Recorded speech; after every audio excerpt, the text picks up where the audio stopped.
Good afternoon to all of you present there. This is me, Shobhit Chandola, an alma mater of Doon University, BA Honours in Media and Communication from Doon University, and currently working as a creative education specialist cum mentor in an Australian organization called Helen O'Grady International. So the topic, the postmortem of politics, and a very interesting and a very crucial topic in today's time. So as far as my take is concerned, policy is the root word of politics. So the politics should be as per the policy, a good policy that is beneficial for the whole public. But right now, what we've seen in the current scenario is that more and more center right parties have been emerging. Their policy is more of privatization and more of less multiculturalism, threat to multiculturalism. So back days in my school time, I used to see that there was a center-left parties in most of the global nations, and there was a stability. Barack Obama, his agenda of sustainable development was quite widespread and quite critically acclaimed also. Manmohan Singh, his agenda of less privatization and less dominance of market forces was widely received. Why? Because there was a stability. And moreover, there was a stability in the government of India also.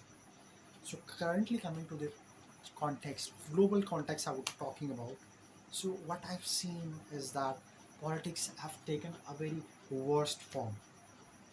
There is leaders, so-called leaders like Jair Bolsonaro of mm, Brazil, his anti-Spanish, anti-Spanish agenda and supremacy of Portuguese against the blacks. We all know that. This Emmanuel Macron, his politics of anti-Islam, anti-refugee.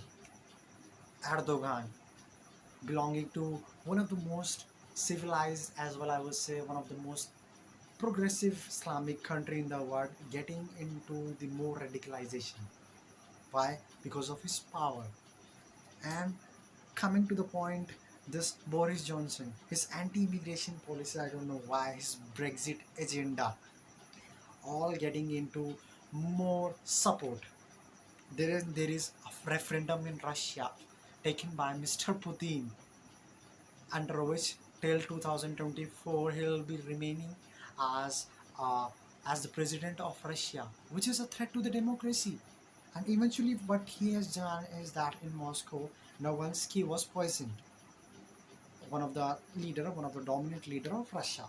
So what I've seen is that Trump getting felicitated for his arbitrary in the matter of Kashmir as well as the UAE and Israel. I don't know why he's being nominated for the Nobel Prize. So in terms of India, I would like to say that muscle powers clear cut wins over the power of mind. That means an IAS working under a non-qualified mm, this minister. So eventually corruption is the part of India. So is it me or you who thinks so this authoritarian regime is eventually leading to the countries into the brinkmanship? Moreover, coming to in a more decentralized way and coming to the point of Uttarakhand, I've seen that how the CM of Uttarakhand is dealing with the fact, is dealing with the public, is so irresponsible, the party is so irresponsible that people are so hopeless just because of the policies that just deals with the fake promises. So I would like to say that legislature, executive, and judiciary, these three tiers of the constitution are very crucial. And if they get under the influence of any other third party, any other form of government, then eventually the democracy, eventually your power of mind, your gullibility will be tested, and someday that nation will be under the threat of authoritarian authoritarian form of government. So being a student of political journalism, I have to convey that media is one of the foremost thing that is responsible of that, just because it has been so corrupted that I've switched my political journalism into the financial journalism. And lastly, I would say, like to say that this too shall pass. Just have faith in ourselves.